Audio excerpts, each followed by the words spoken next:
their seats, we're going to get started. Hello, everyone. My name is Yulia Panfil. I'm the director of the Future of Property Rights program here at New America.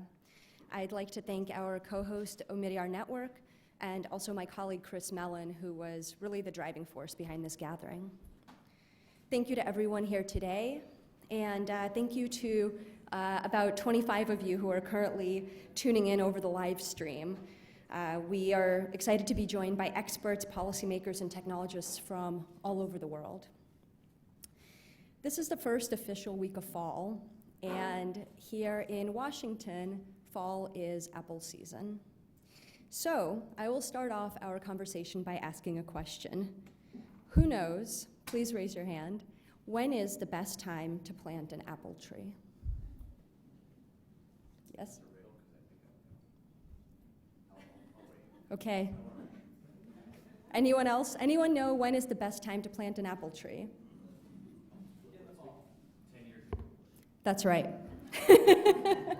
According to a Chinese proverb, the best time to plant an apple tree is 10 years ago. I would like for this quote to set the tone for our discussion here today. We will be discussing topics that are cutting edge, and some components of what we will be discussing may not be ready for immediate rollout. That's okay. What we're doing here is R&D, and we all know that R&D does not start when a product is ready to go to market. It starts years and sometimes decades earlier. So what exactly is the problem that we are here to discuss? Most simply, it's the fact that around the world, billions of people are unable to prove where they live. Their inability to prove this simple fact has far-reaching consequences. The climate march is going on just a few blocks from here right now. As we know, weather events are becoming more frequent and severe, and around the world, millions of people are being displaced every year. After their homes are destroyed by hurricanes or cyclones, families who can't prove where they live are often locked out of development aid.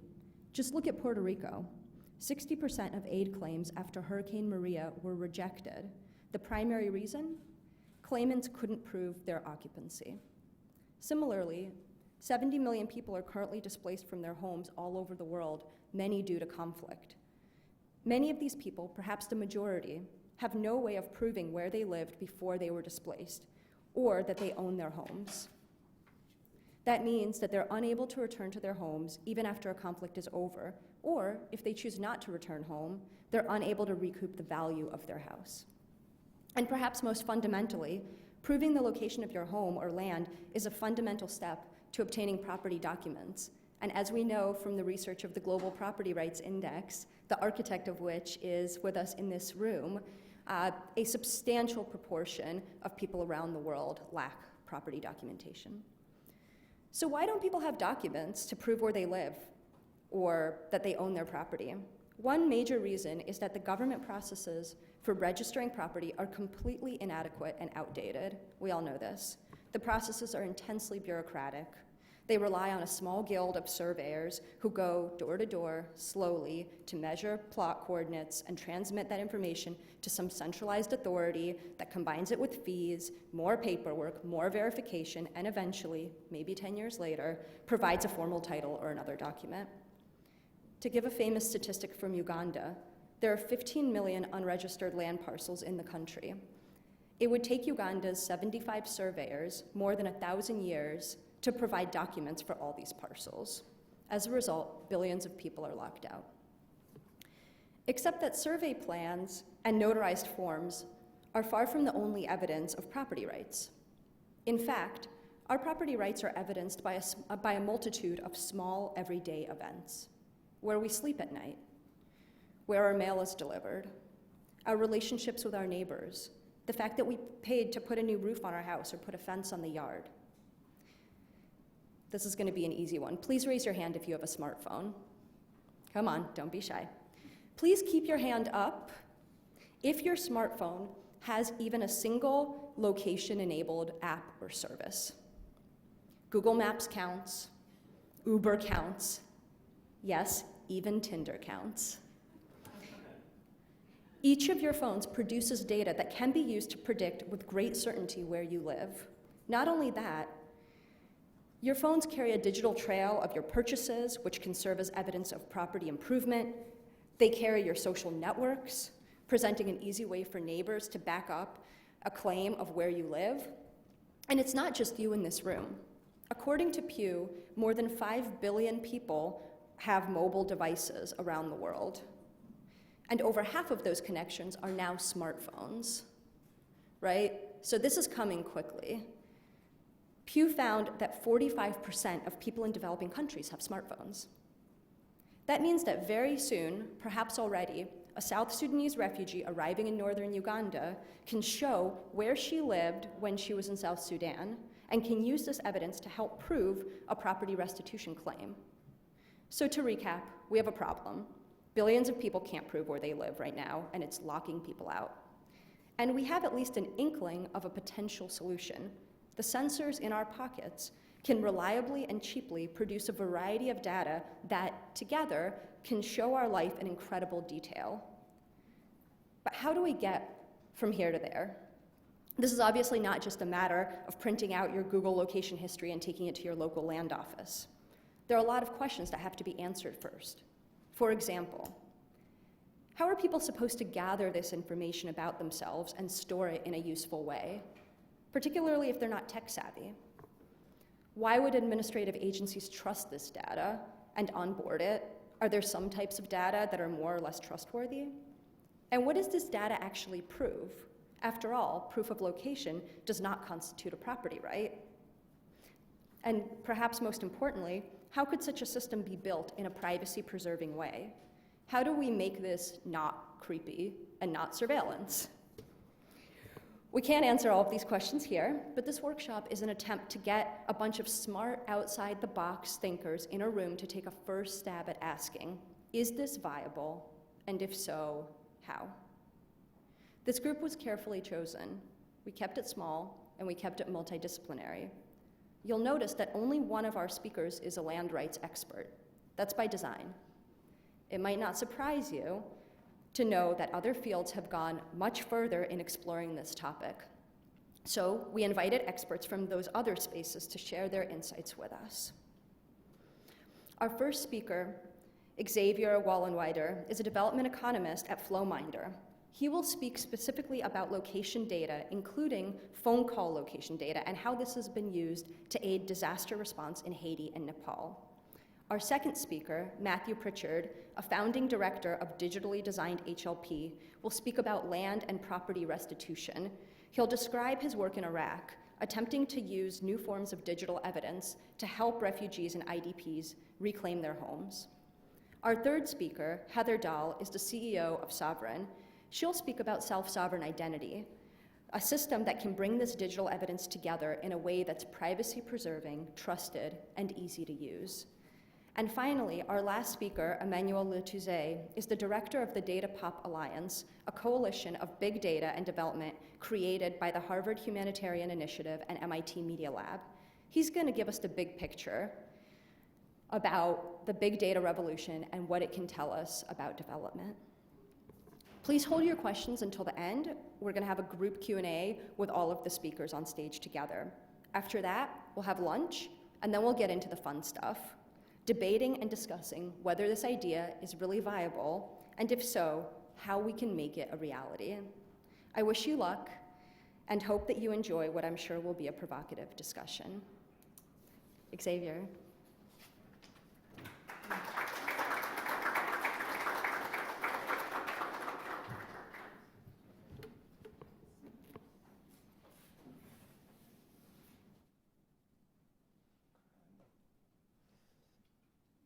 Question on the PowerPoint. Okay, good. Excellent. Hi, everyone. Thank you very much for the organization and the invitation. I'm Xavier Wallenweider from the Flowminder Foundation. As you hear, I'm not a native English speaker, so in case something is unclear, please ask me to repeat, raise your hand. So the aim of this presentation is mostly to give you an overview of this location data. We're going to talk about two types of data, mobile phone metadata, call detail records, and Google history location data. So just a quick word about who we are. Flowminder Foundation is a non-profit organization. We are mostly based in UK, Southampton, with a small office in Geneva. And we use, indeed, mobile phone metadata to support decision maker in humanitarian operation and development intervention. So we look both at population mobility, thanks to this mobile phone metadata, and also population characteristics. We focus mostly on developing countries. And our typical use case cover displacement, migration, dynamic population mapping, infectious disease, commuting, and urban planning. So this is just to give you like a quick overview of this call detail record, this mobile phone metadata.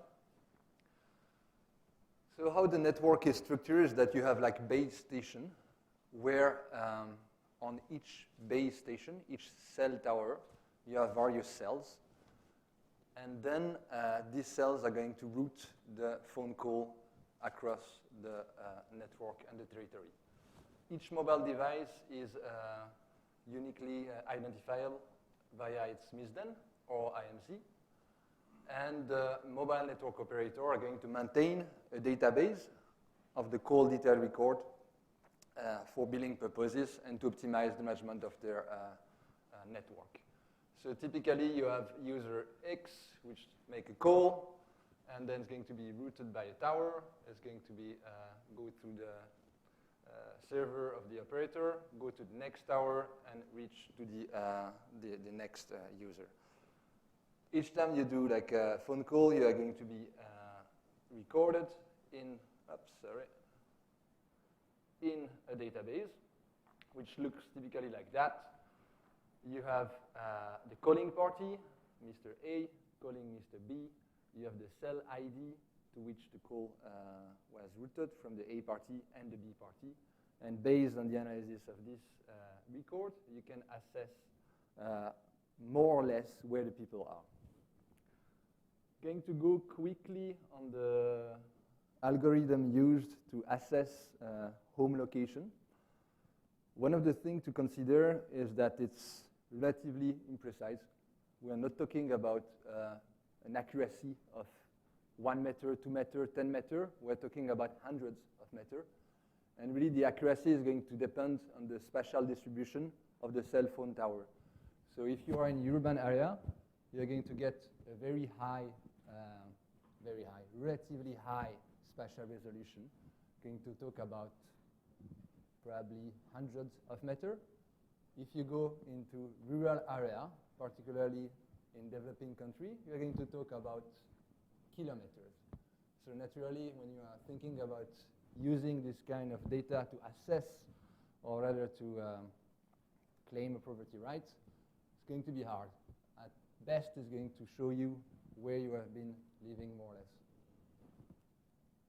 This is just, I think I'm going to skip this detailed presentation. It's just how the home location algorithm works. The interesting message from this slide is that simply the home location is going to be an average of the cell tower that you use at night. And so it's going to be an estimation. You have this point on the map, which are the location of the cell tower.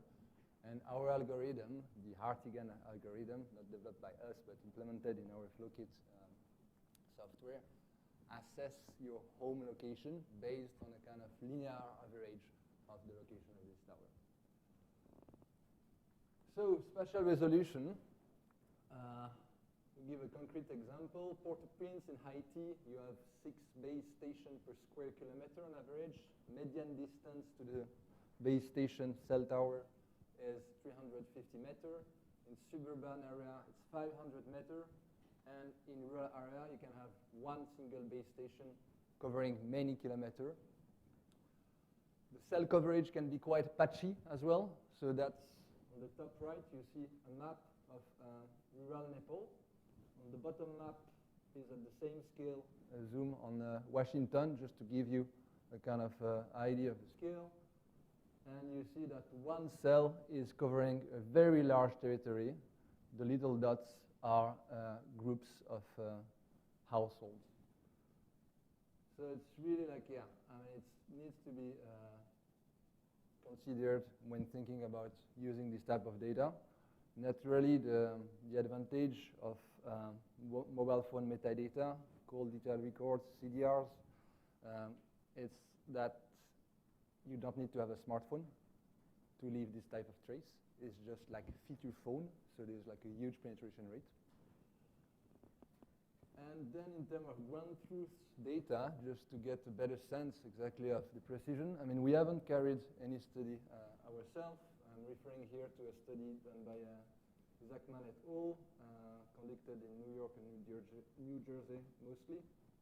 And there, they had really large error, up to a mile for the median distance between home location, the real one, and the one which was estimated.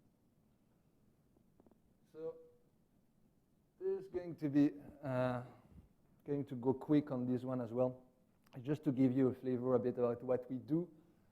And because when we use this CDR data, we use them always at an aggregated level. So we don't look at individual data per se, and it's really important for us actually to look really at population movement, both because of data privacy, ethics, and also because it's what we want to work on. We really want to talk about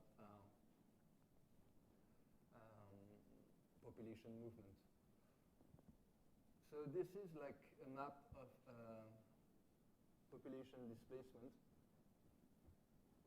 from Port-au-Prince after the Haiti earthquake. It was the same idea. You estimate the home location before the earthquake. You estimate the home location after the earthquake, and you can have an idea of this travel pattern. Was done also in Nepal, 2015, hurricane. And then just wanted to share this result, very interesting, two colleagues, Véronique Lefebvre and Tracy Lee, who looked at the rate of recovery trajectory in the mobility pattern of IDPs after these three disasters: Nepal earthquake, Haiti earthquake, Hurricane Matthew. And the results were very interesting because the rate of recovery being defined as being back to your normal mobility routine and pattern after the earthquake, this rate of recovery was comparable across the three disasters. So you had like on the vertical axis, you have the percentage of IDPs which remain displaced, and on the horizontal axis, you have the number of weeks after the event. And you see that in these three cases, you have this convergence. Used also in urban planning. Haiti again, this is night location, day location. Resolution of the map is 500 meters here, just to give you again a kind of a flavor of the type of use case. So as a summary, we are really always looking at aggregated flows. So now working with GPS data and Google history location data. So this Google location history data are based on the phone internal GPS, smartphone internal GPS, the connected Wi-Fi devices, and the cell tower. The number of collection of data point collected is correlated with the distance to the nearest cell tower. These data are super easily downloadable. You can really go online, download your own data super easily. You can visualize them as well really easily in a Google Timeline web application. And here we are going to look at my own data. Again, the aim is a bit, I wouldn't say to set the scene, but at least to give you an exposure to this type of data so you know what we're talking about. So that's my data. So from 2016 to September. On the left graph, you see on the vertical axis the number of data points collected. And on the horizontal axis is the time. You see that there are gaps. It's times when I stopped Google Map, rather the collection of Google history location data.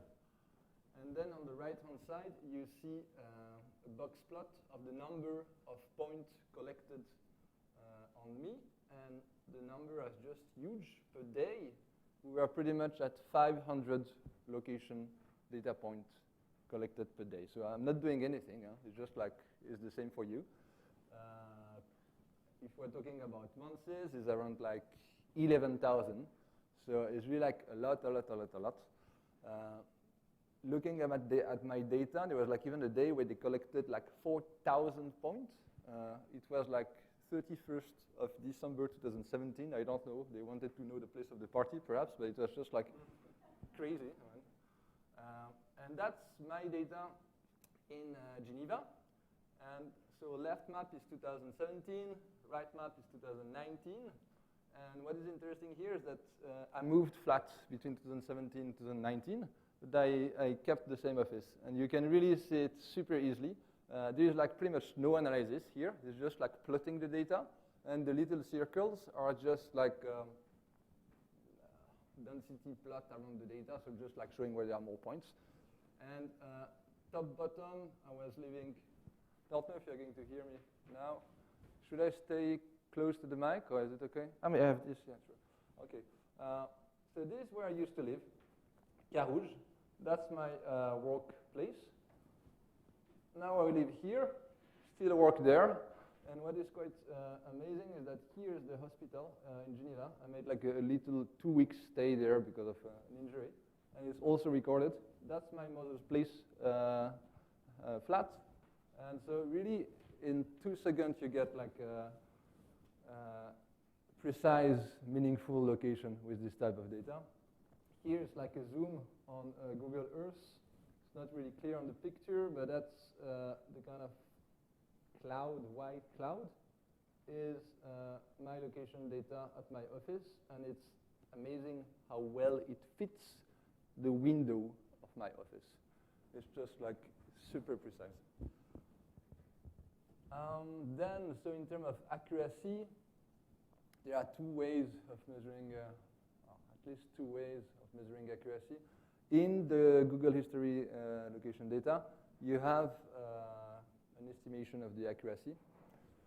So if you look at just the September data, the blue line here, 99% pretty much of the data are below 100 meter precision.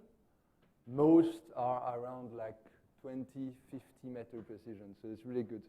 If we take the entire history of my data, 2016 to present, you still have like 25% of the points which are not precise, like more than 1 kilometer. Most of them are when I was traveling, actually, on a car, etc., train.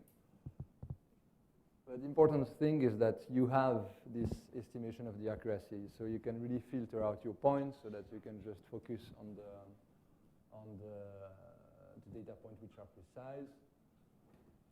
And then a much more robust analysis has been done by a colleague at World Pop, Ruktan Anchai, with 21 participants over 367 days. And they got like typically a precision of less than 100 meter between the Google history location data and using only the GPS of the phone. So just a few considerations on data privacy. So our use at Flowminder of CDR, first we pseudonymize the CDR. We don't use the word anonymize because anonymize would mean that you have found a way to anonymize the data so that no one ever with any type of technology and using third-party data could recover the true information. In our case, it's not what we do. We don't claim doing this. What we do is that we just hash the identifier. You remember the MISDEN and IMC. which are the unique identifier of the phone. So those ones are hashed by the telecom staff, which means naturally that we are not in a position, technically, to answer a request from an individual asking us to compute for them their home location. We don't have the technology to do so, first, and also is totally outside our practice area, is really things that we don't want to do, because what we want to do is really set up a system which is really robust, limit the risk of any data leakages, and limit the risk of re-identification. So all the infrastructure is maintained in a secure way behind the telecom operator firewall. So what we do is that we install a server behind the firewall of the telecom, and then the staff dump the data, having previously hashed the misdem. And we never take out of the server individual level data, only aggregated results.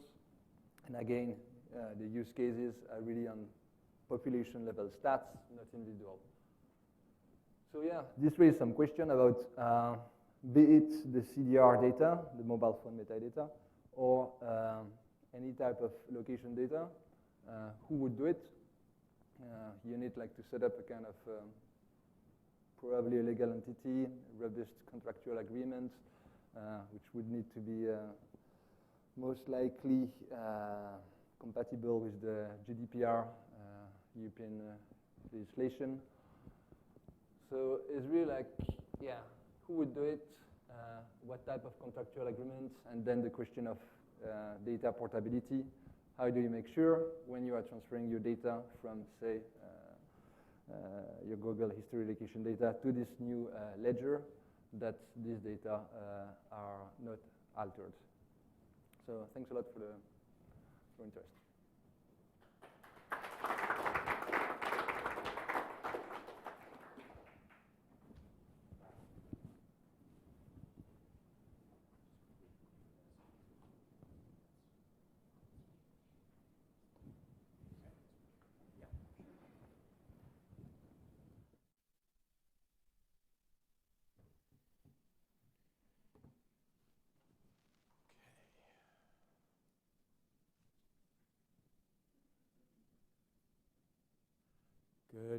Good morning, everyone. I've been asked to stay nice and close to the podium so everybody can hear me online, which is probably pretty good because I tend to wander, and now this will keep me from falling off the stage.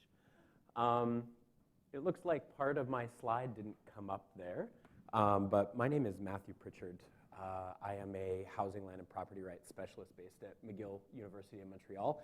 But I'm here today as one of the founding members of a relatively new housing, land, and property rights lab known as Digitally Designed Housing, Land, and Property Rights. We specialize in HLP programs in conflict-affected environments. So I'd like to start today by asking the question that brought us all here. You know, does your phone know where you live? I think that Xavier just shared, well, a huge amount of information on the types of data that our phones collect on us. And now for me, does my phone know where I live? The answer is a definite yes, even though I seem to be continually trying to restrict what my different phones based in different countries know. In fact, I carry, usually like most of you, two phones. I have one that has a Canadian number based at home, and then recently I spent a lot of time in South Sudan, so I have my South Sudanese phone. And now what's interesting is that both of those phones, regardless of where I am, really tell me where I work, where I live, where my children go to school, where I travel for work. And even when I am way off the grid, right, even when I go for a week or two without having access to cell service, my phones can give a pretty good idea of where I am. But I'd like to push this question a little bit further, right? If your phones know where you live now, do they know where you used to live? And Xavier gave us a fantastic example of this from when he moved flats. And for me, I sort of poked through my own phones yesterday on the flight down, and I found out that looking at pictures, social media, audio, video, receipts that I have on my different devices, I have detailed information of about 10 previous homes that I have lived in 5 countries going back to about 2000. Now that is a huge amount of information. And beyond telling me that I seem to have moved a little too much over the last 20 years, it's not super useful in my everyday life. But what if I was a refugee or an internally displaced person, right? How useful would those data points be? And this is where I and our team at Digitally Designed HLP start to get really interested and excited. Specifically, as a lab specializing in the housing, land, and property rights for displaced populations, we spend a lot of time thinking about how to improve return and restitution programs. And the main question we focus on at DDHLP is how can we use different types of information that people already have on their devices to facilitate return and restitution of displaced populations whose homes have been destroyed, occupied, damaged, or transacted. And by transacted, I mean sold on. So in other words, could the information that people have on their mobile devices be used to improve how refugees and IDPs reclaim or seek restitution for their housing, land, and property rights after a conflict is ended? And now, I really dislike doing this, but asking questions and then answering them right away. But in typical academic fashion, that's generally how I go through life, or try to. And so I would say the answer to this question is a resounding yes, right? That these data can absolutely be used to improve the ways that claims are made, but they currently are not being used, right?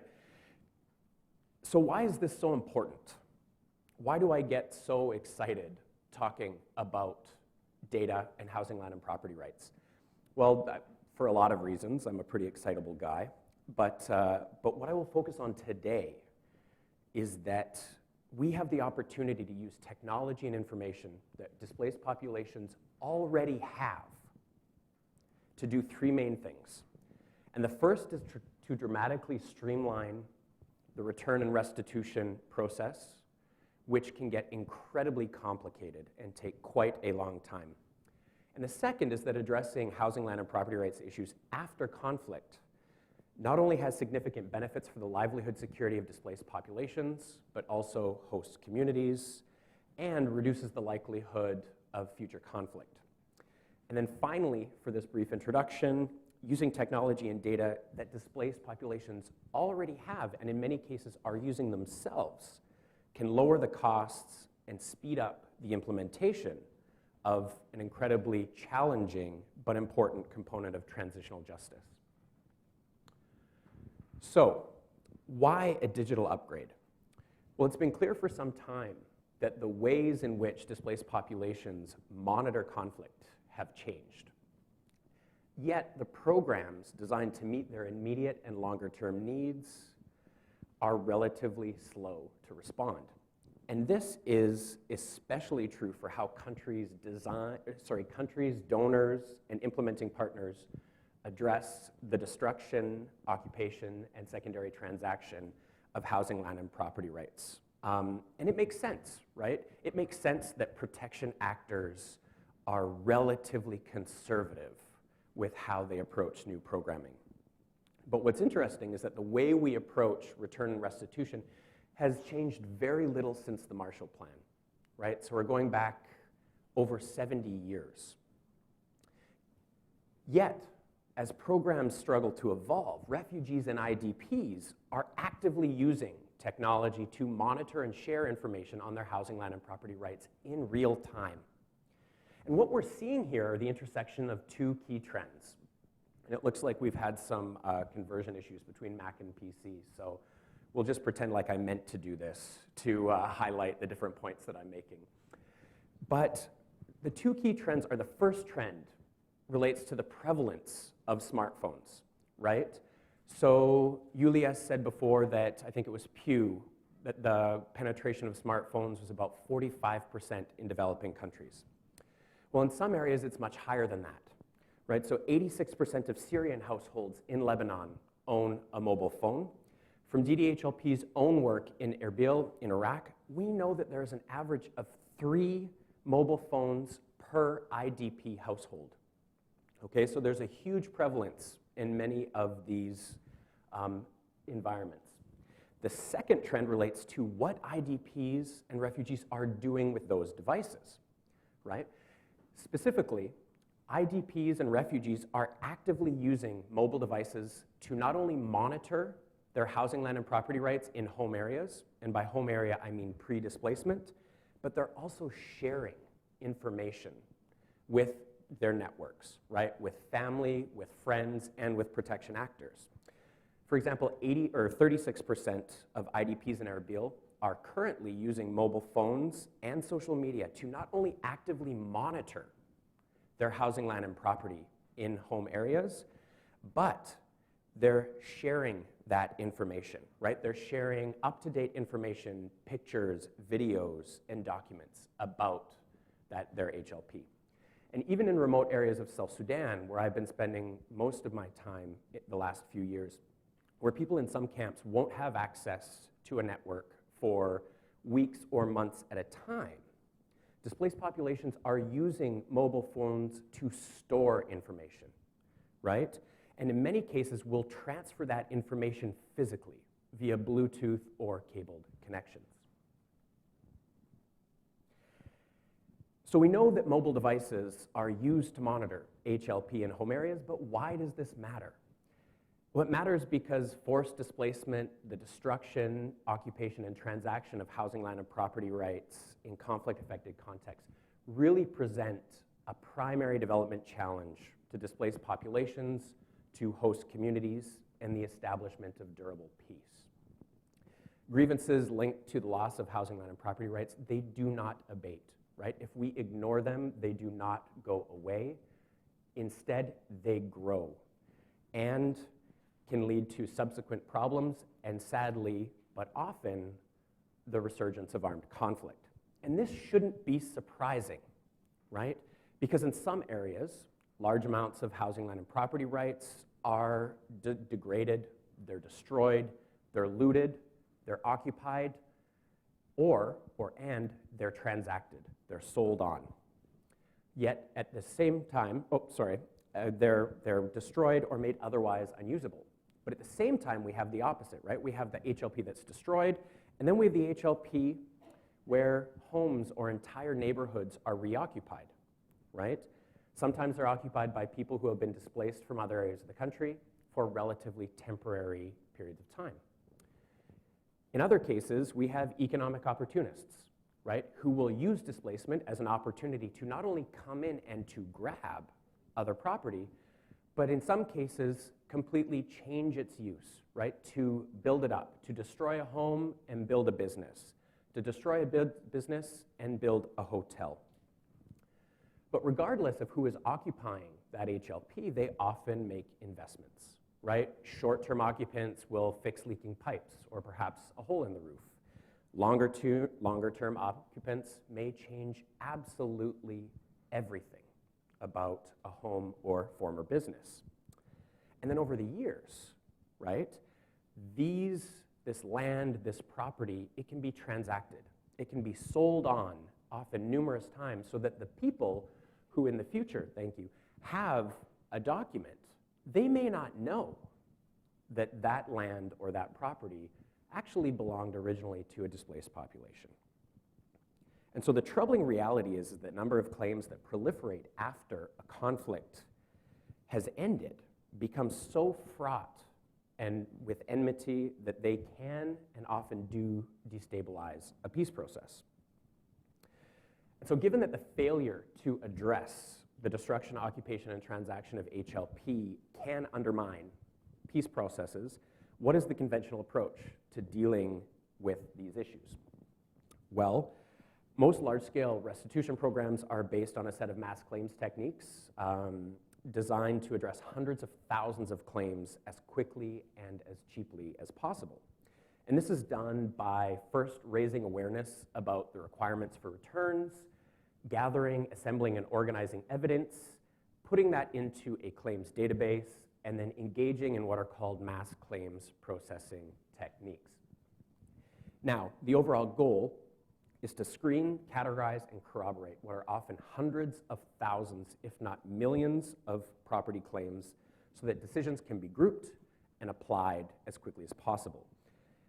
And speed is of utmost importance here because the goal is to encourage people to opt in, right? The longer it takes, the less incentive displaced populations have to opt in. They decide to stay where they are, or perhaps to take matters into their own hands in potentially destabilizing ways. So, boy, that is difficult to read. Although mass claims programs need to be accessible, right, it should be no surprise that they are generally very time-consuming, costly, and cumbersome. Returning populations are often ill-equipped to prepare evidence and organize claims, and the time taken to develop these large mass claims programs really discourages returns and restitution. And one of the biggest problems is that mass claims programs overwhelmingly focus on that third point there, the adequacy of documentary evidence.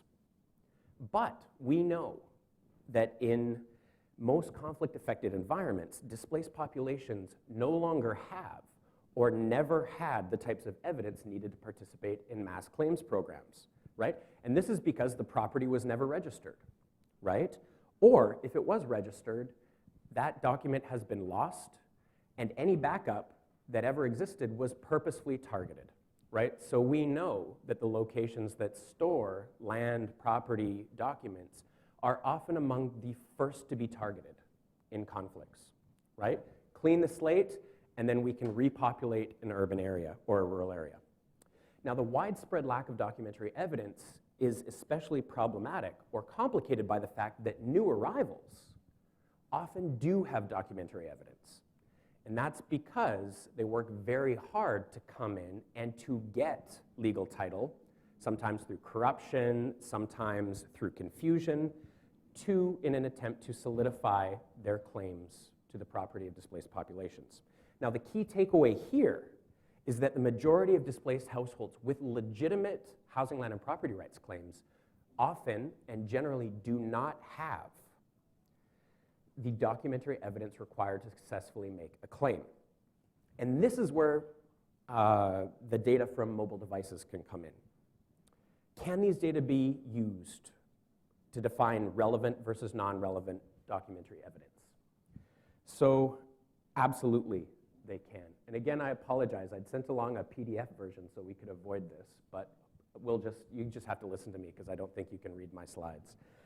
The most obvious step is to look beyond formal titles to the multiple types of evidence that can be used to triangulate individual, community, land, and housing property rights.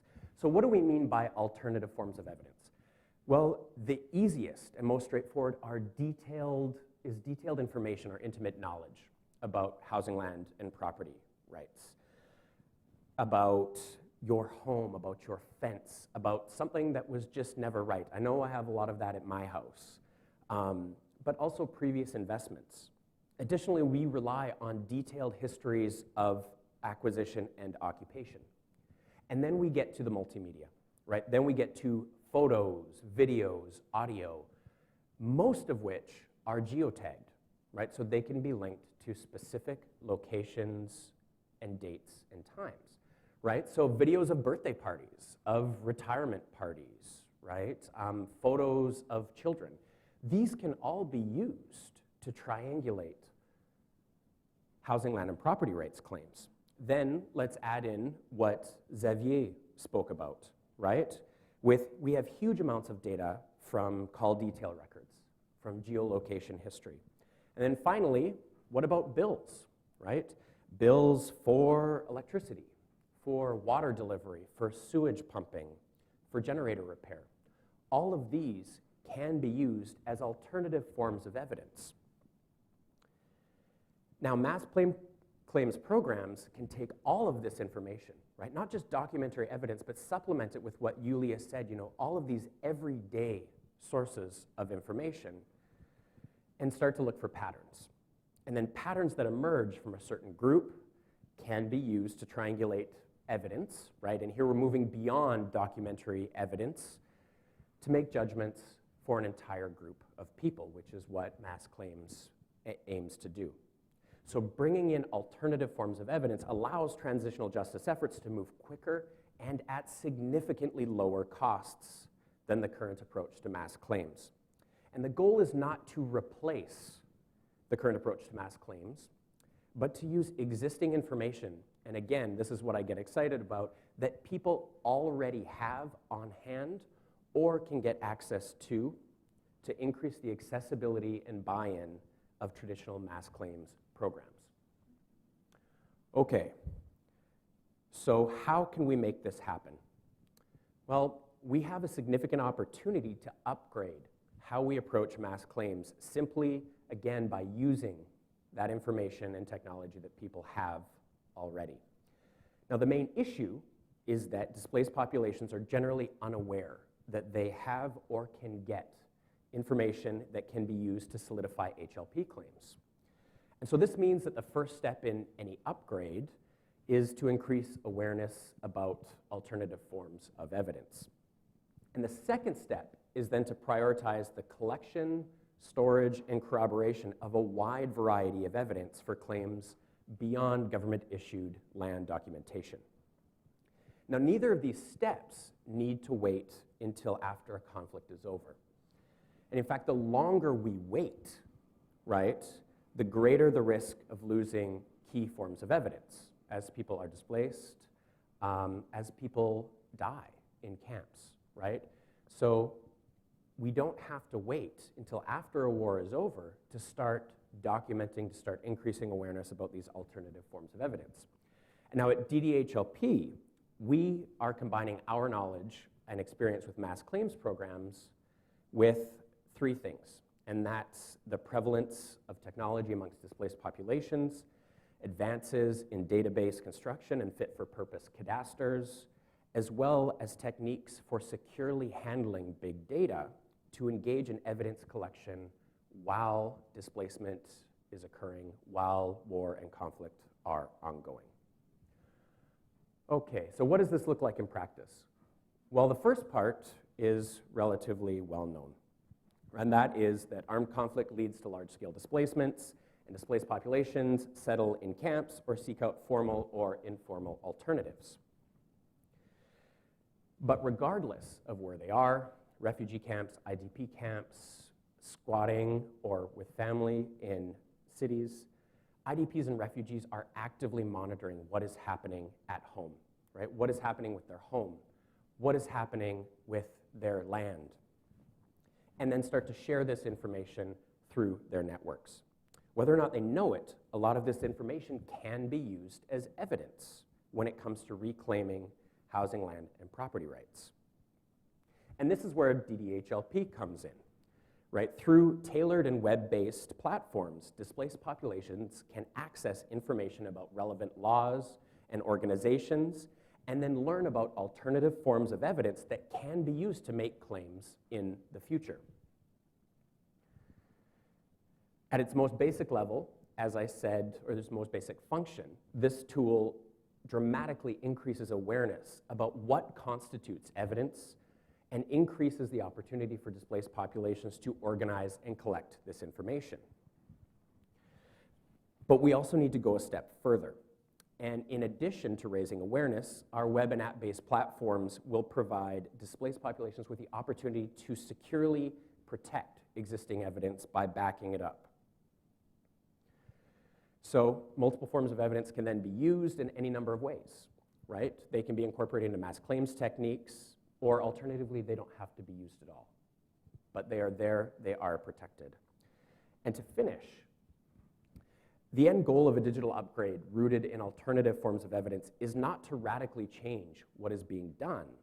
Rather, the goal is the same as the opportunity, and that is to use mobile technology and information that people already have to improve the standard and outdated approach to the return of and restitution of housing, land, and property. And this is where a digital upgrade comes in, right? It does not require huge investments. Rather, we need to simply extend and operationalize what people are actually doing. And all of my information was supposed to be here, but given that there were so many problems with the presentation, I think that New America would be happy to provide a copy of my presentation, perhaps in PDF form, and then you can have a copy of all the slides as well as email and all that good stuff. So thank you.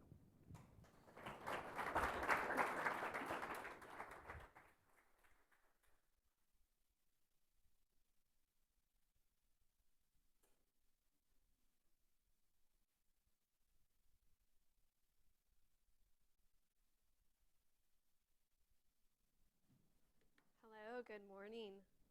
Let's see here.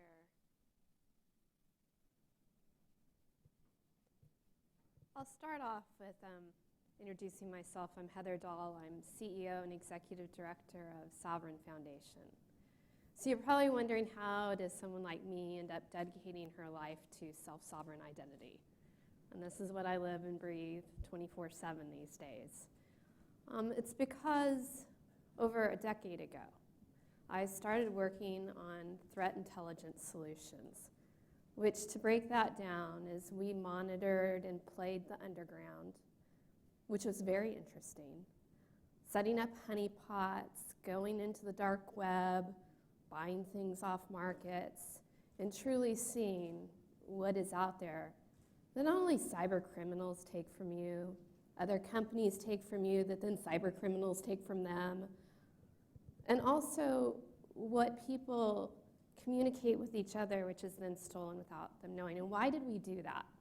Because when you talk to most companies, they're going to tell you we're secure. Some crazy companies will say we're 110% secure, which right then and there we know we got issues.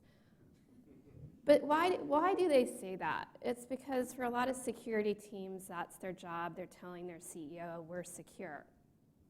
But we developed threat intelligence solutions to figure out, are you truly secure? Because if we can find your 2020 strategic plan being sold in the underground for about $30,000, and I can show it to you, I'm going to say you're probably not secure. And I'm going to show you evidence of that compromise and breach from the outside to prove that, no, you have a leak and we need to go find that. But here is why I ended up in digital identity. Because when you look at the extremely disturbing things that are being sold and bought about all of us and our businesses and our organizations, here's what it comes down to. One, a problem with how data was stored. Centralized data repositories. So old. So if you were thinking, I need to be ready to centralize data repository, just pull out your bell-bottom pants, wear your Britney Spears belly shirt, and you're in the same fashion as when you look at emerging technology today. And the other one is digital identity. There were problems with identity. So let's unpack this statement. Does your phone know where you live? How do you know it's your phone? How does your phone know it's you? Does it really know that's where you live? And how does it know that's truly a property? Because on the internet today, nobody knows it's you. And that's the problem. If you can't solve the problem of how the data is stored and how it's identified, then all the other solutions that follow after is basically recreating the same problem that we have today. And that is why I'm leading the Sovereign Foundation, and that's why we have a team of hundreds of top technologists around the world working to solve the problem of digital identity. So when you go to develop the next generation of solutions, you're not doing it with the old generation of identity. So we all know this cartoon. It's the most published cartoon the New Yorker has put out. You know, on the dog, no one knows your, on the internet, no one knows your dog. Well, the fact is on the internet, no one knows you're a dog, and so you're getting advertised cat toys.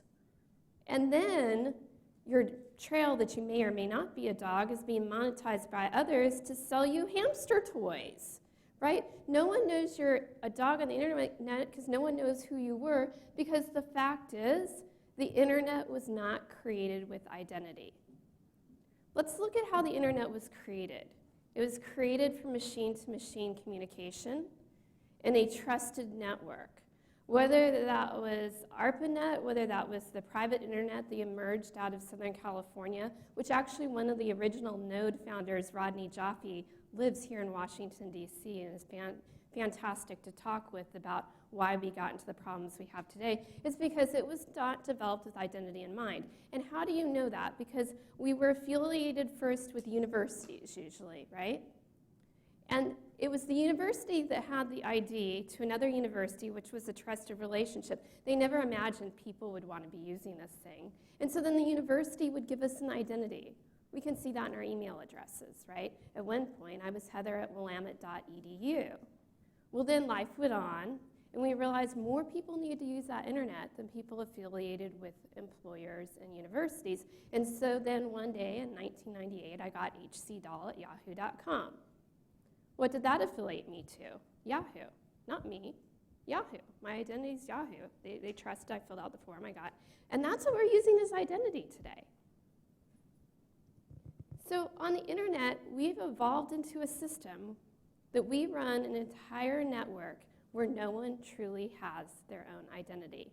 We have identities that we attest to, that others own and control. So the fact is, today, the old model of identity fails.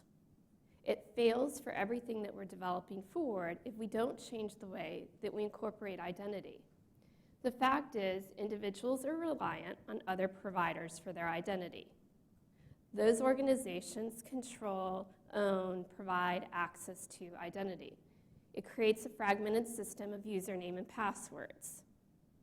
I won't even go into the problems with that. Third-party data trails continually breach our privacy. And in the talk from the tech community, I'm in it, we always talk about the amazing things our data trails can do for us. Look at the flip side. And we are starting to understand the amazing things the data trails do to hinder our lives, to hurt our lives, to exploit our lives. And so how do we balance both sides of data trails? We know the cost of business with the current identity model from a security perspective is just not sustainable. We can see that with the lawsuits and the breaches. And here's what's interesting, IoT, it multiplies all these problems exponentially. We haven't even started to go down the road of what IoT is going to require from security and privacy on the old identity models. So here, let me break down the identity models as you go through and you think about what you're going to look at with property rights. We have a centralized model here. These are your driver's licenses, your educational degree, and in fact, they're usually paper-based and not digitally portable. My day this morning is a perfect example. A little crazy getting out of the house, guess who left her wallet at home, right? So if I want to go have a beer after this talk, I want to go across the street to Old Ebbitt, have a few beers, and someone feels like flattering me by asking me for my identity. This is all I have. And I'm not going to get my beer because they're not going to take this. Nothing in here is the bartender going to say, yeah, you're over 21. That's the problem we have with centralized identity today. You have to carry it around with you. It's not digitally portable. It can be changed. Then we go over to here the federated IDs. These are social IDs, Facebook login, Google login, government IDs that they give you through some citizenship cards. First of all, they lack interoperability. My bank will never take Facebook login to log into my bank account. And it also creates the man in the middle. You've got to go through a third party that can shut you down. It is prone to censorship. And when we're dealing with populations of displaced people, populations of people who may have been moved out of their country, populations of people who are not welcomed by others, they're prone to censorship. And then they have to rely on one single government or one single organization to provide proof of their identity. That's what we have today. And then you've got the fragmented. Oftentimes, these are talked about the saviors of identity, the fragmented. These are your data graphs, these are your data trails, these are your proprietary analytics. The fact is they're really trustless in their marketing. Here's how to centralize. This is you and the organization, they give you your identity. Why is that important? Because the state of Maryland can attest that I am over 21 and then I can operate a car. I can't drive a semi-truck, but I can operate a car. And I can show that, and I can get a beer, and I can buy a Mazda, okay? The federated, someone sits between you. Well, this is actually a real problem because, well, I refuse to use Facebook login for anything. So I'm always having to register my phony email address to get to anything. But you know, you have some standards here that are emerging, and so those are adopted. But the federated identity model is prone to censorship and control. You always have to go through someone else to get your identity. And then we've got the fragmented, where you have a bunch of devices and organizations collecting a bunch of things about you. Then you got some third-party data. It all comes together, and miraculously, it proves your identity. It proves that if you're a dog, you're a cat. It proves maybe a portion of what you are, but it doesn't prove who you are. It may prove one version of you, Heather Dahl the individual, but does it prove Heather Dahl the mother, Heather Dahl the CEO, Heather Dahl the daughter? It doesn't prove the context in which I'm trying to have a relationship with you. So the fact is we do need a new model of identity to support the growing digital economy. You know, the line between our physical world and our digital world is becoming indistinguishable. Hence, I leave without my phone.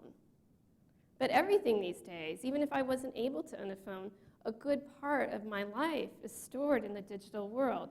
So what do we need from our identity to make this digital world one that can empower those that technology has left behind? Everything needs to be trusted, verifiable, and portable, that you trust the issuer of the identity. Whether that's a government passport, a business record, law enforcement document, that it's use case centric, that you're only sharing the information that you need to share to receive the service or transaction. It's crucial, especially when you're relying on extreme amounts of data. That it's decentralized, that the data storage isn't one large data silo that's susceptible to hacks and breaches, or that it's susceptible to being shut down by governments or organizations, or that a company goes bankrupt. And that it's based on identity for all, that this identity can be implemented in cases with low resources, limited budget, slow on tech adoption, low literacy rates, and with limited connectivity.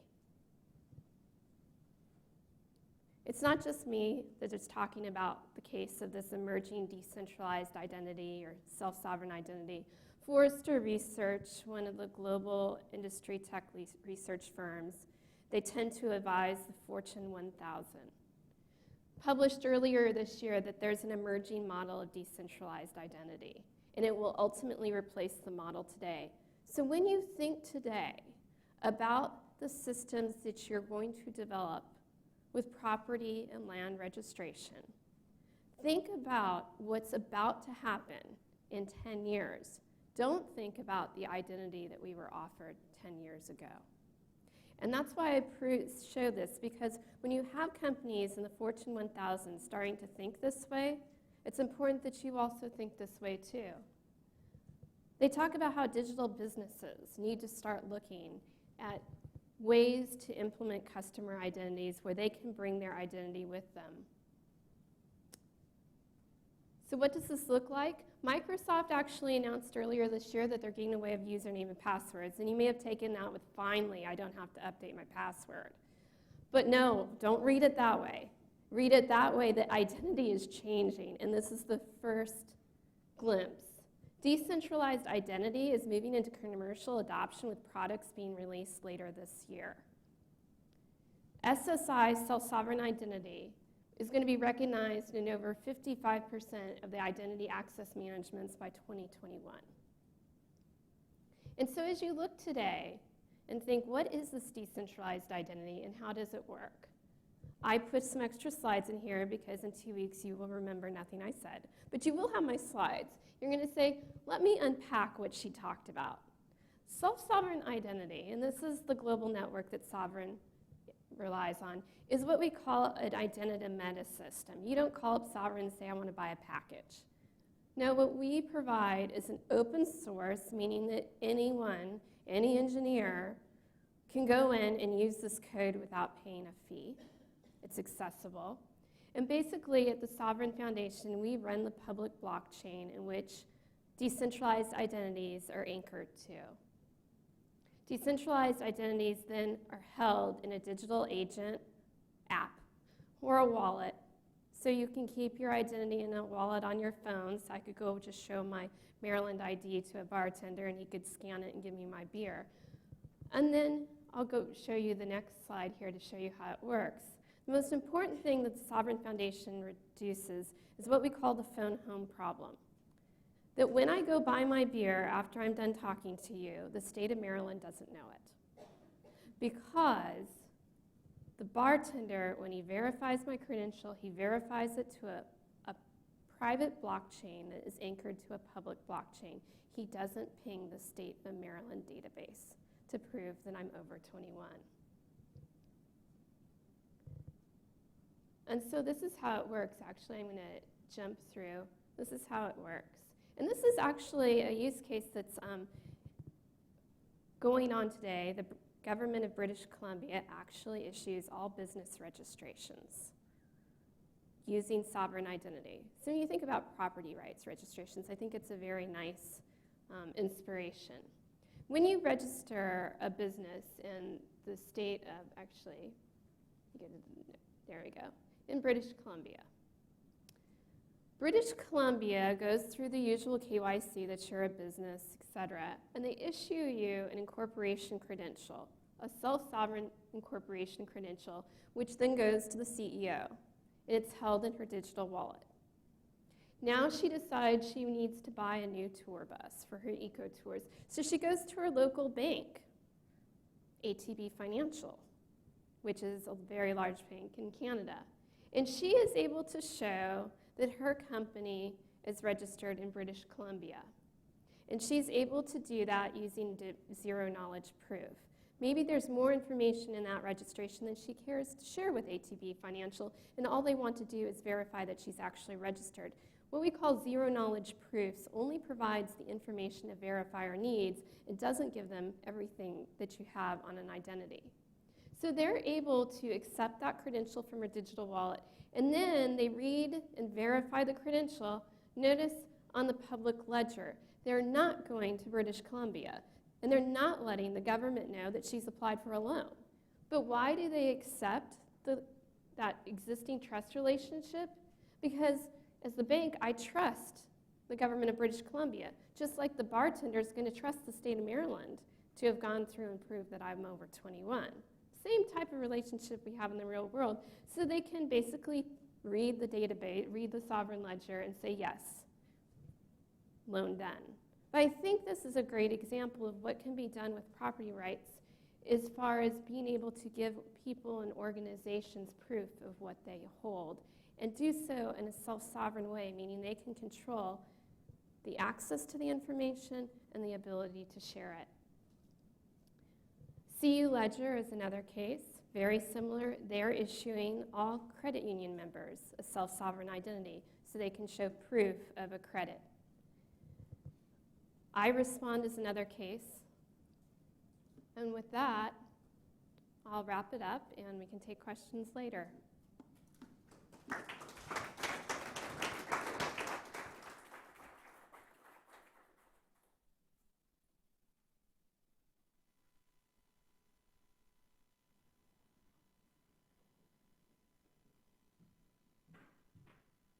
Thanks, Heather. Oh, is this thing on? So Emmanuel is going to join us remotely from New York, so we're gonna beam him in just a moment here.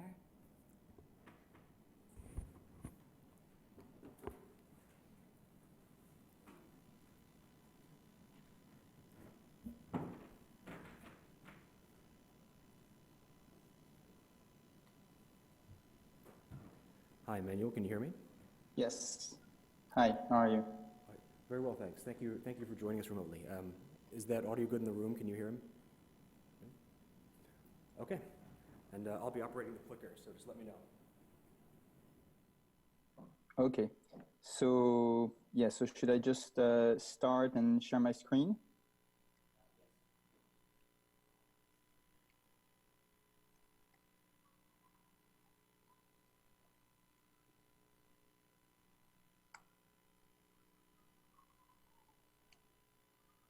Yes?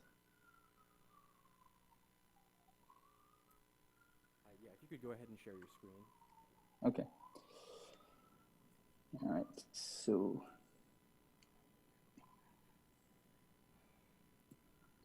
All right, so let me do that.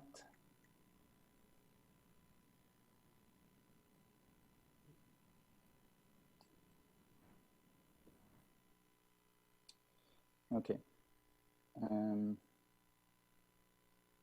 Oh, you cannot start screen sharing while the other participant is sharing. So, okay, so I've got a copy of your slides up. okay. So if you can just tell me when you want me to advance them, and we can go through in the same order. Okay. All right. Great. All right. So let's start. So good morning, everybody. So I hope the sound is okay.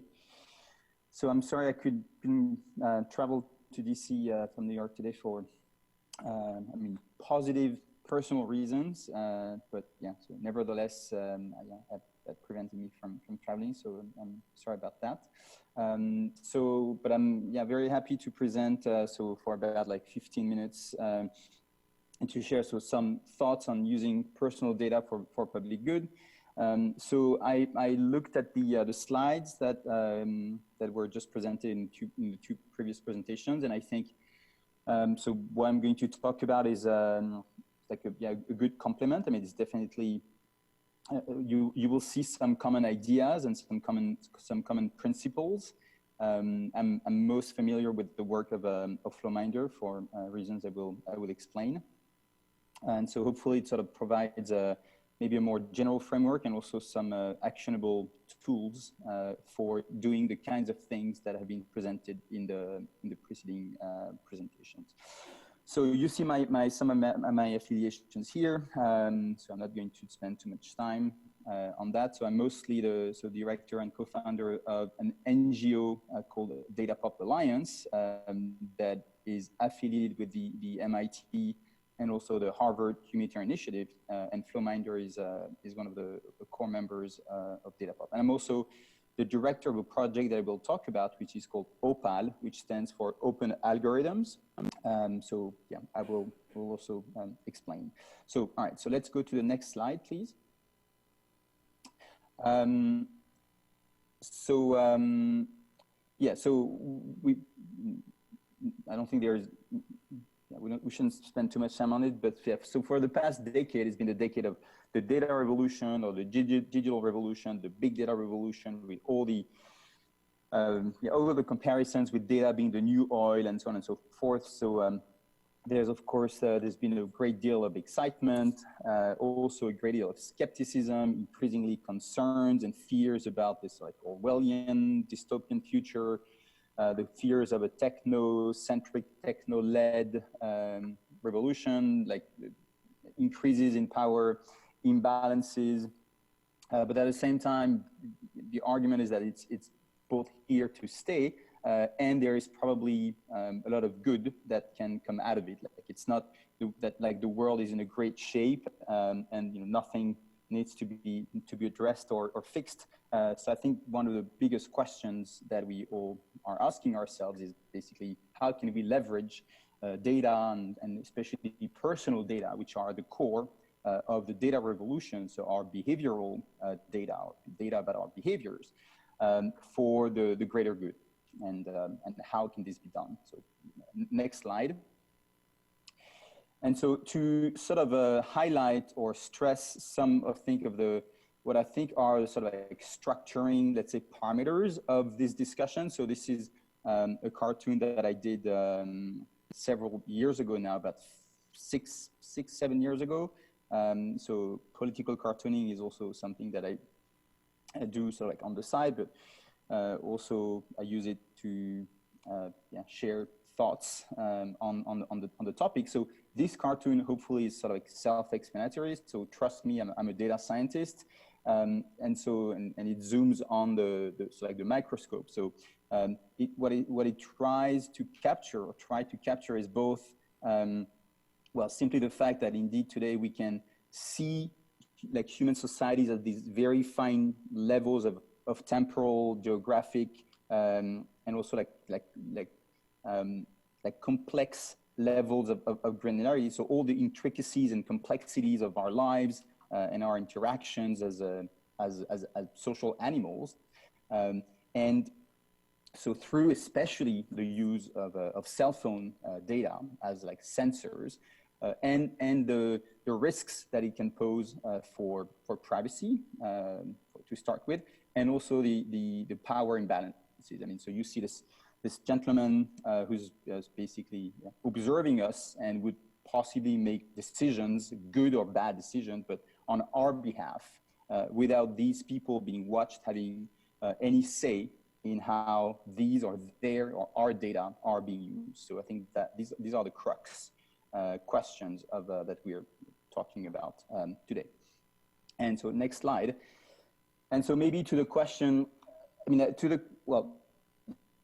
me just comment on this other cartoon first. So which I did 6 months ago at a meeting in Brussels of Eurostat. So the European organization of official statistical agencies in Europe. And so on the policy side, of course, there's policy making side, there are lots of expectations also that these kinds of data would yield so indicators and better statistics, and get into SDG monitoring, and that we'll be able to do use cases and better planning and better all sorts of good things. So the data revolution is here. But the reality is that for all the work and the very good work that a lot of people have done, including Flowminder and others, but Flowminder is of course one of the pioneering organizations in this space, there is still little evidence or translation into policy. When I'm asked, like, show me or tell me like one policy that was changed or designed on the basis of so-called data analytics, it's very hard to find still. And so the joke here in this cartoon is that, yes, we can monitor poverty and inequality and lots of things at very fine levels of granularity, but the bad news is that we still can't do anything about it, because what gets in the way, it's politics, it's business, it's inertia, it's bureaucracy, it's a whole range of things that make the link very, very difficult. And so next slide. Maybe to the question of does your phone know where you are or where you live? I think that's the title. I mean, the answer is, of course, yes, but. So yes, we are being monitored at night. The phone, all the apps know where you are, but they know sort of like more where the SIM card is, and that's something also from a scientific and policy standpoint that is important to keep in mind, that there are still in many countries, SIM cards are shared, and so it doesn't mean that one phone is one person. And so that has both scientific and political implications. But the general starting point of all these discussions is that we as a community of scientists and practitioners have realized a couple of years ago, 10, 15, 20, but especially over the past 10 years, that yes, our phones, our data crumbs said a lot about us personally and at the aggregate level. So I'm sure you're familiar with those like machine learning models why and how it's possible to infer things like poverty, inequality, but also, of course, population density, age structure, and so on and so forth, using cell phone metadata. And so some of the use cases that Xavier presented use that. It's just that the way a poor community looks like in cell phone data is very different from the way a rich community looks like. They call at different times, they call different distances. So you have those digital signatures and the real world outcomes or features that are correlated sort of like systematically. And so you find those correlations, and that's what you use. So this little cartoon tried to explain like the gist of these like machine learning predictive models. How can you predict or infer some real world variable from the way we use our cell phones at the aggregate, but also at the individual level, but especially at the aggregate. So now next slide. But so of course, so that has there's a lot of questions and concerns and obstacles in this statement in saying, well, there is evidence that we can do that it could help then do better urban planning, but then how does that exactly work?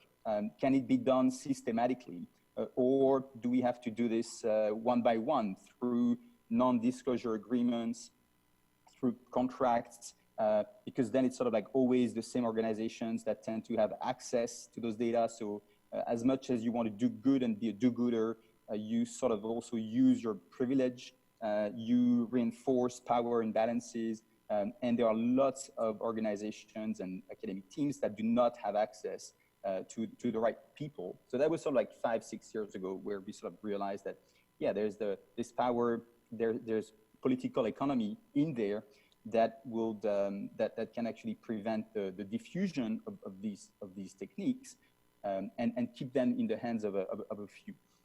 But I think the big picture, like the big question that we're asking is sort of like, yeah, how can we have it both ways? How can we leverage the wealth of information and also these tools as levers of change? I will try to explain what I mean by that for the greater good. And so the sort of starting point or end point as of today, but starting point of this longer term, larger discussion is this idea of trying to create sort of like human artificial intelligence, so human AI. So the term is not from me, it's from Sandy Pentland at MIT, but so we've worked on it since. And we wrote this paper here that you see, so you can see the title page here, like towards a human artificial intelligence for human development, leveraging those kinds of personal data. So what does that mean, and what will it take? So it really means two things when I think or talking, when we talk about human AI. It's both using those tools, so artificial intelligence, so machine learning, so using those techniques and tools, but also being inspired by those techniques and tools. And so what that means is as giant like artificial intelligence. So there's of course collective intelligence, there is culture, there is evolution. And if you think about it, well, we as human societies learn from their mistakes, and people learn from their mistakes and learn when they do something that works well, but we don't learn very well. So it's taking a lot of time for things like vaccination, which we think there is science to prove that it works and should be done, to actually be accepted widely as being something you should do. So if we were an algorithm, and well, we would probably say, yes, like, you know, you have to do this. And Amazon is very good at that. Kayak is very good at doing that. Because they learn very fast from like these trial and errors based on data. So the big picture kind of question in framing is, okay, as human societies, could we do that? So both be inspired by artificial intelligence and use artificial intelligence to our ends. And when I say inspired, it's not saying that everything is great about artificial intelligence. I mean, there are things that are very risky, AI gets things wrong. If the sample is biased, if the data is not good, then it leads to very bad decisions and outcomes of the AI. So we also have to learn from the weaknesses and the limitations of AI, but applied to human societies and led by humans. So it's a sort of like human-machine kind of relationship that we're envisioning, but for the benefit of human societies and also other like natural species and the environment. So next slide, to become a bit more concrete. So if we think that it would be a good idea to base policies and programs and our own decisions more on data and evidence the way an AI would do it, why is it not really happening? Why are we still talking about whether or not climate change is caused to any extent by human activity when it, well, seems to be the case? Why are we, so all I mean, there is increasingly this notion that our policies and governments are not really fact or evidence-based. So why is that? So I would say that first, some impediments that we have to work on. So there is this lack of appropriate data culture, capacity, systems, and connection. So that's a sort of like a structural, big picture kind of impediment. We don't have the systems in place to do that. So it may be actually risky to do that. And most people or most organizations don't have the capacities. We work a lot as Flomine or others in, so let's call them like developing countries, for lack of a better term. Senegal, for instance, I mean, the National Statistical Office is trying to do the census every 10 years. And now we're telling them you should use big data. So there's a bit of a stretch. The second reason is that, of course, there are bad incentives from powerful agents. They are not all bad, obviously, but still, so some of them try to use these techniques, very powerful techniques, to their advantage, or others just say, well, I'm fine with the sort of like alternative fact narrative, so I don't need your data, I don't need your insights and your facts. I'll keep doing what I've been doing for a while, and it seems to be working out well for me. There is also the fact that in this human AI, if we don't agree on facts, then we can't learn. If there is no sense of also culture of compromise, of consensus, then we can't learn. If you want to learn what reduces crime, well, the first thing is, well, to be able to agree that that something is a crime, for instance. Otherwise, you can't adjust. You can't learn and adjust. And also, last, so that's more, let's say, the political economy argument or reason is that there is, as I mentioned earlier, no real like killer case, like something we can point to and say like this has saved lives in this country, in this specific instance, contrary to what you can tell about vaccines, for example. So given the risks for privacy, et cetera, which I'm getting to now, it makes it hard to make the case convincingly that this is something that is worth doing. So next slide. So what do we do what can we do with all of that? So hopefully, yes, I think this last section of my presentation echoes a lot of, I think, what has been said before. So there is clearly this question of how can we share, but also use, and I will come to that in the end.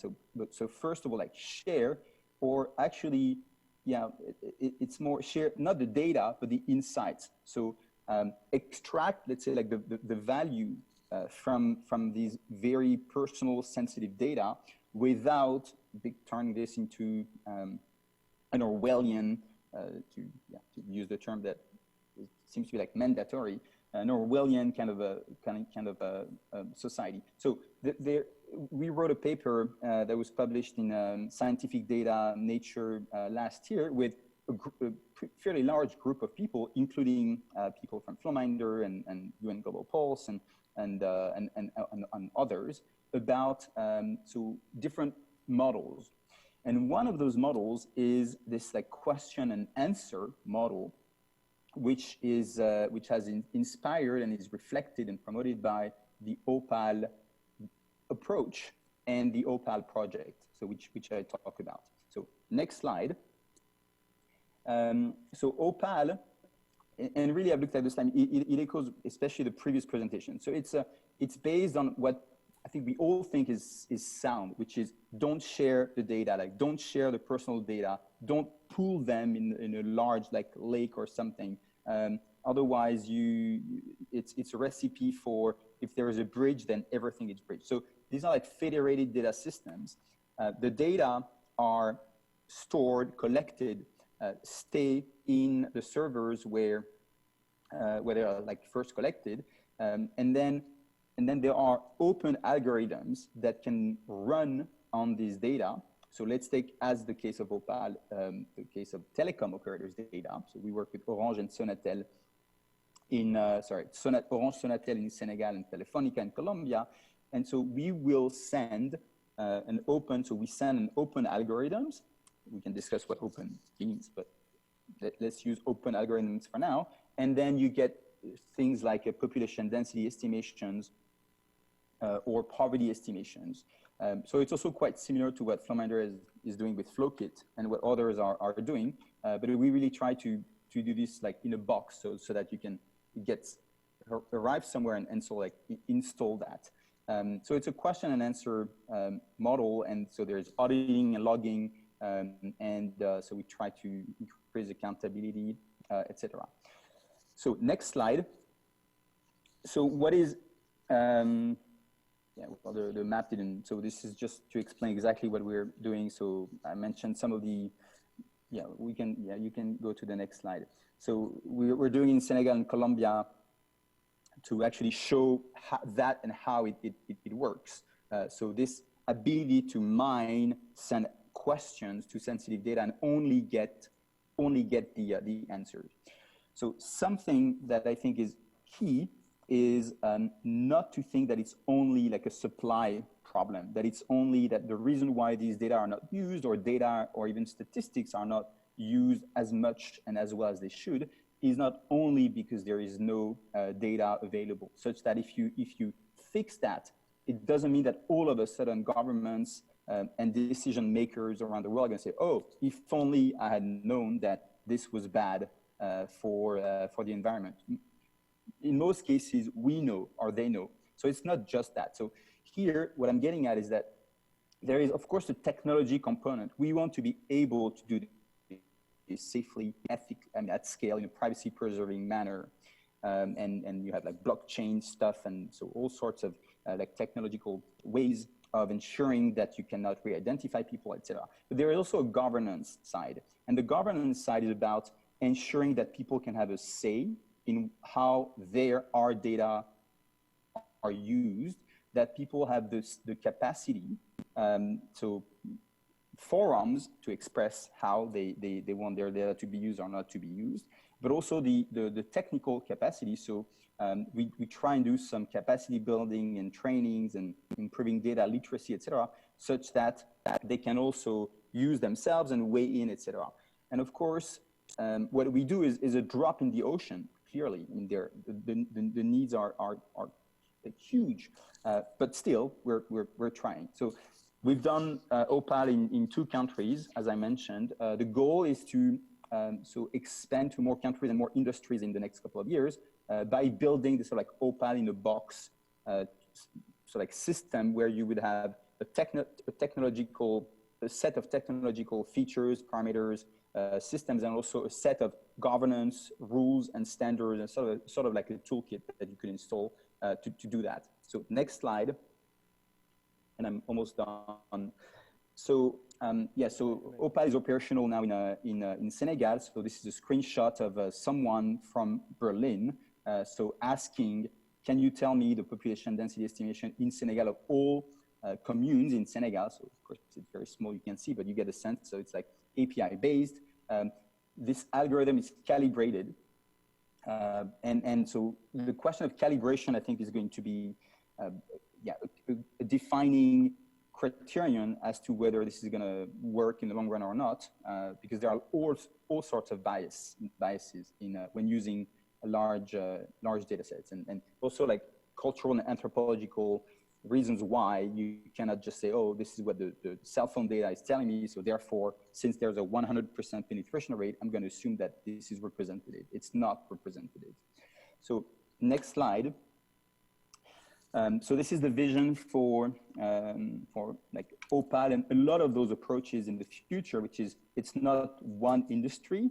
So here we start with telco, but we also want to be able to mine or query National Statistical Office, so NSO, National Statistical Office data. A lot of those data are also very sensitive. So micro data collected by NSOs are very sensitive.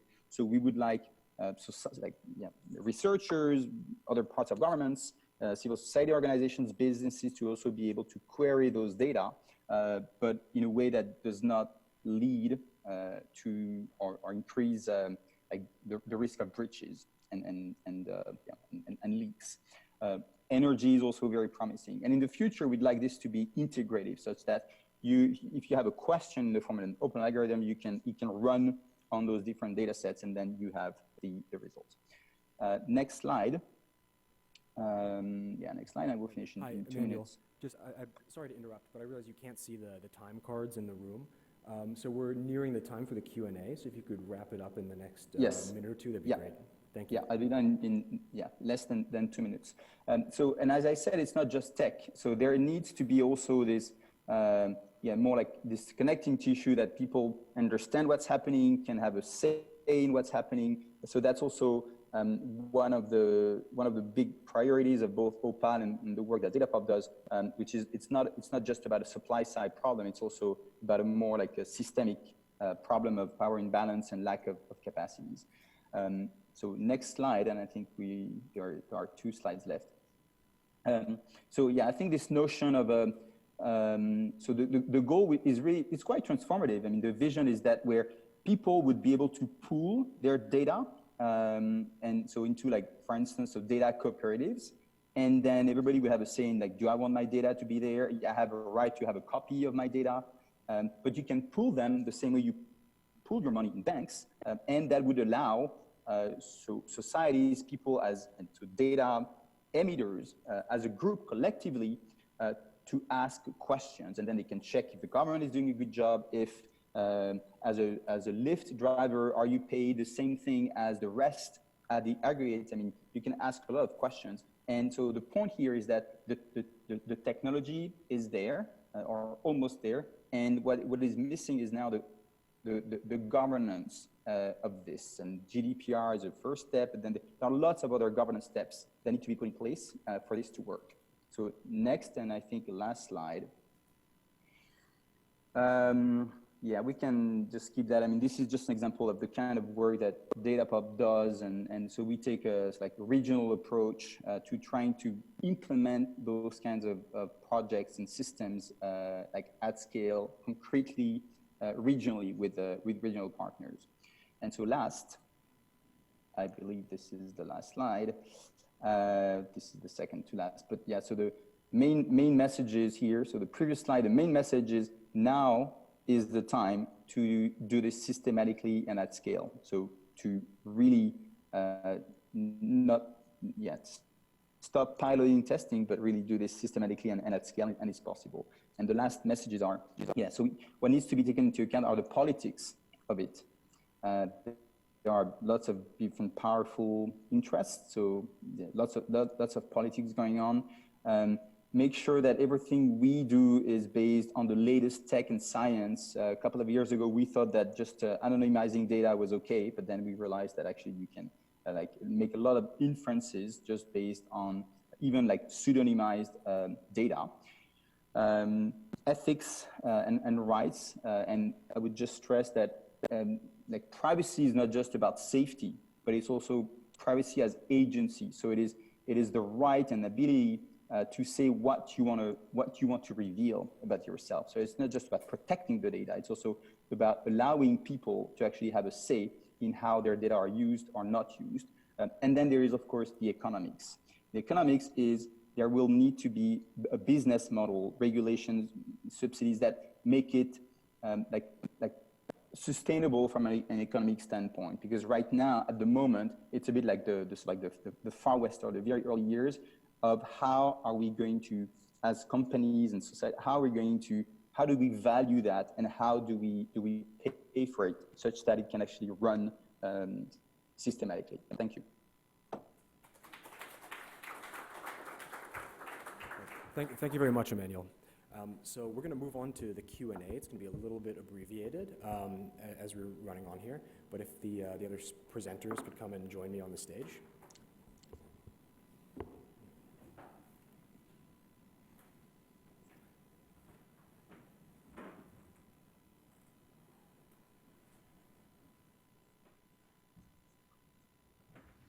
Okay, so given that, that we're a little pressed for time, I'm not going to hog all of their attention and ask my own questions.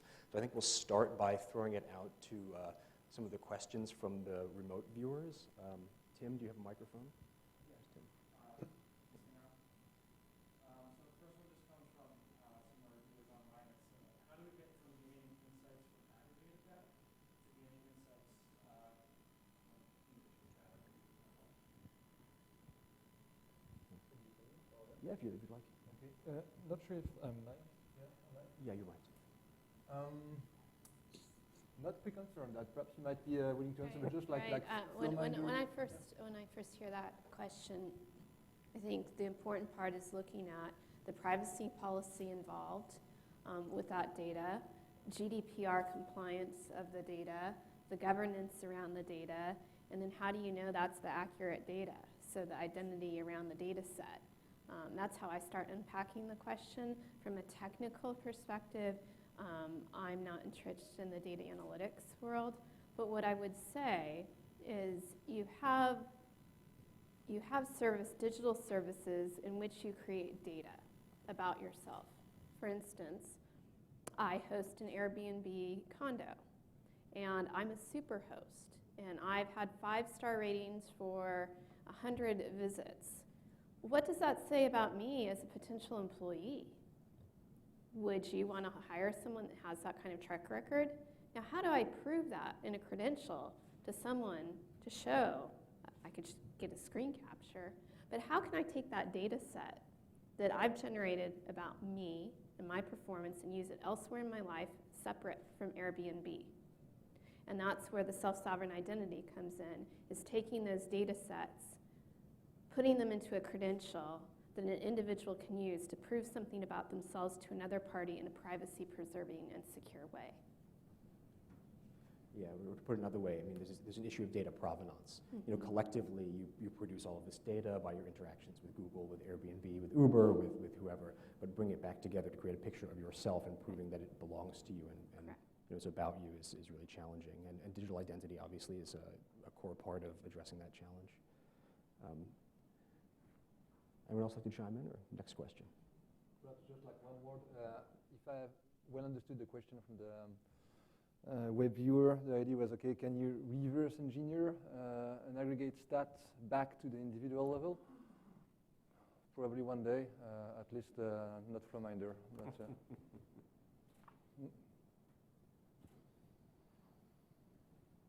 so maybe just on. Yeah, so on that point that I think Xavier just mentioned. So so the latest research about like reverse engineering or like it's re-identification and the risks of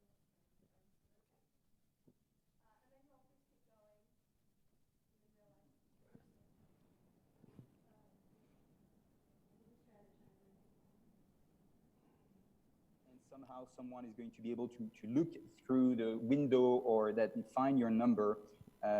So what happens is that you anonymize data, and then so everybody looks like you know who's who. But then it's possible you are so unique. So this is the work of Yves Alexandre de Montjoie and others. We are so unique that then you can say this data trail belongs to one individual and one individual only.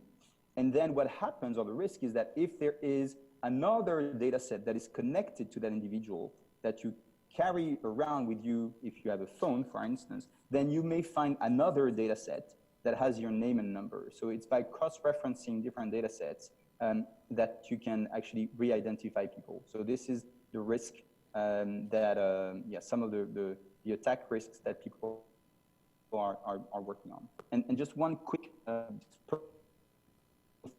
Airbnb. So not with respect to the technology, etc. But I'm really sort of concerned that I of course we all know that there can be value in being able to say, well, yeah, trust me, I'm trustworthy, and here is some example. I mean, I'm a good Airbnb host, or I have those. I mean, the credit score, the American credit score is about proving your trustworthiness, at least financially.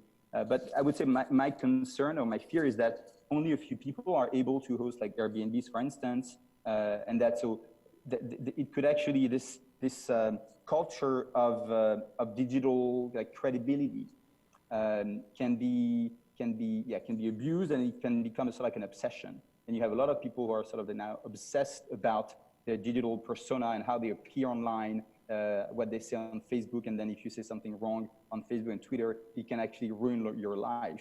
So that's more a cultural thing, but I think we have to keep in mind that, yeah, people can make mistakes, that it's not because you're a bad Airbnb host that you're a bad employer, a bad worker, and that it might not be you also hosting the Airbnb. They also mention is it really you? Okay, thank you, Emmanuel. I think we're going to move on to the next question. Yeah, hi.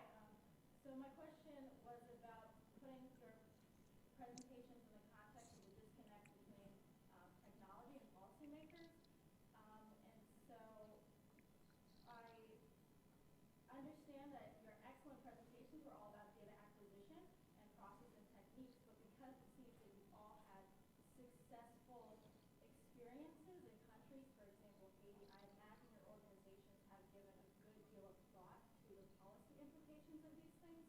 So specifically, I was thinking of two examples, and one, I forgot how you framed it, other ways of finding out information about property rights. Matthew, what was the?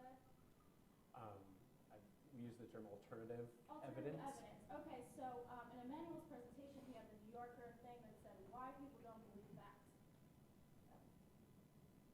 I speak louder than that.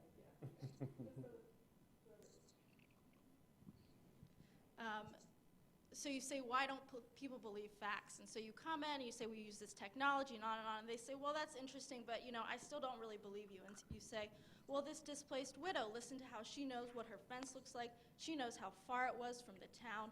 And they say, well, maybe she does. She's a woman, so maybe she doesn't. Or they say, okay, she does, but maybe her husband's family should take it instead. And then also another example for this question about, Xavier, you posed at the end, I guess a question about a data trust. You said, we don't have the answers, but what happens to all this data? So in the end, when you collect it, what if a country says, thanks so much, this is all ours now, and you can't use it, and you can't use your development work, and isn't it so interesting that everybody's going to these big privacy trials in the European Union courts, and maybe we'll try it too. So, and maybe you have some insight into that as well. Yeah, I would say 80% of the time that I spend today is talking with government and policy agencies, officials, and a lot of attorneys. Governance is very important. Trust frameworks, governance frameworks around how these systems are used. And I spent a lot of work working on a governance framework, and I think the Sovereign Foundations is one of the most mature in the world. But what's more important in my situation with Sovereign is that our network is actually being used by governments. It's not only Canada and British Columbia, it's Ontario, it's actually, I think we are up to 6 in Canada. It's New Zealand. It's being implemented in Afghanistan. It's actually, I was down talking with the Federal Reserve Bank of South Africa 2 weeks ago because they're moving towards adopting sovereign, and one of their largest financial institutions will be giving sovereign IDs to the unbanked or those who can have accounts of $100 or less. So when I go talk to policymakers, I actually have use cases that are at commercial or being used by millions of people, and I think that helps explain that this isn't just a concept, this isn't just about managing data, this is about looking at a new way of using identity in our digital lives. Does start to address the gap between policy and the technology. So very quickly.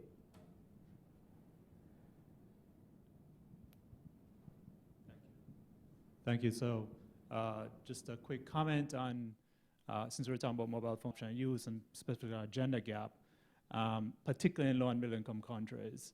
So that I think has serious implications for whatever applications are going to be mobile phone based.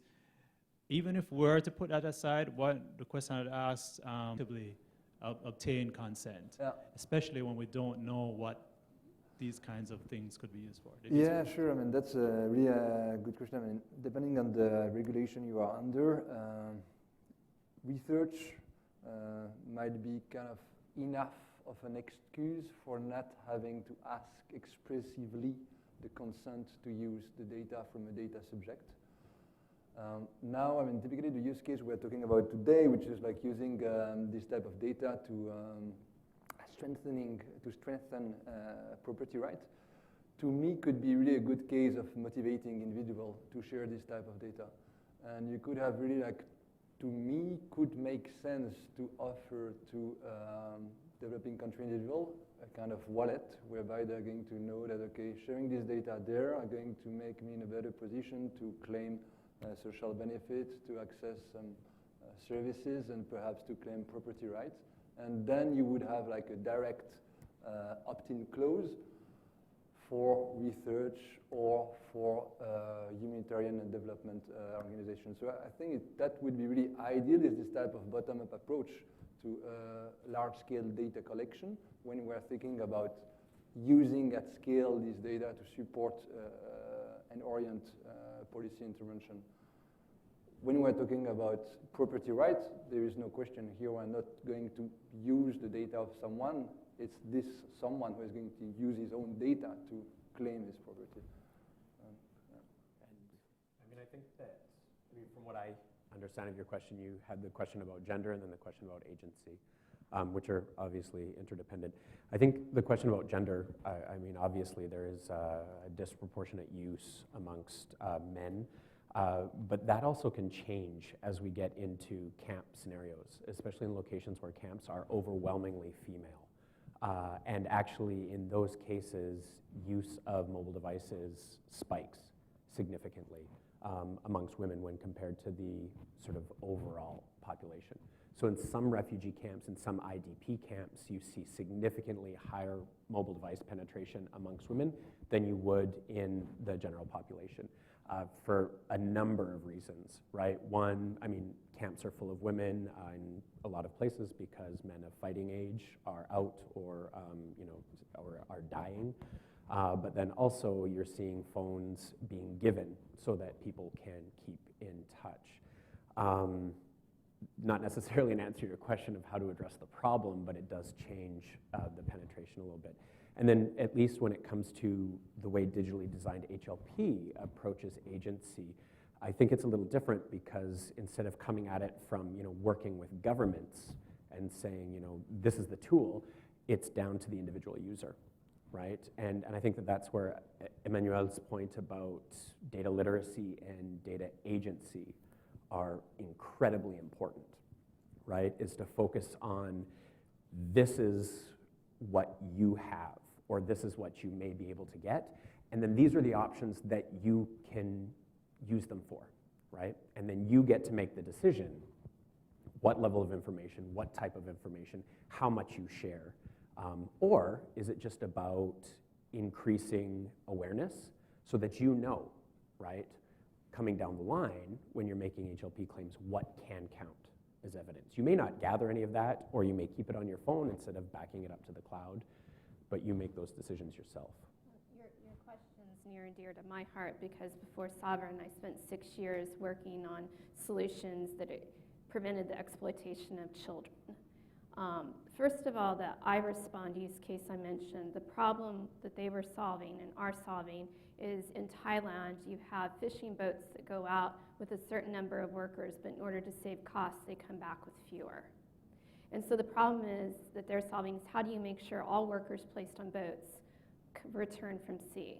And you have workers who have no devices, no digital footprints. They're using biometrics to a decentralized identity, but also doing it in a privacy-preserving way to remove the biometric at certain points in the transaction. It's being conducted in very remote locations. And why is it being able to do that? You don't need connectivity to use Sovereign because of something that we call a state proof, where it captures a mirror of the network at the time of capture, and you decide how updated you need the information.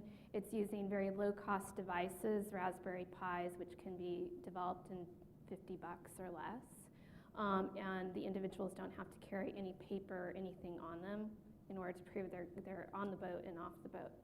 So I think that's an important use case to start addressing those. When we talk about property rights, oftentimes we think about the individual owner. We have to also think about guardianship of those individuals. And I'm about to publish a paper on guardianship in about 2 to 3 weeks. I think will be inspirational in thinking through those issues. Yeah, thank you, Heather. I apologize for cutting in here, but we are running a little bit over time. And also to everyone else in the room who may have questions that they weren't able to ask, in the afternoon sessions after lunch, which is about to begin, you'll have a chance to speak directly and at length with all of the speakers here to address those questions. So thank you all very much.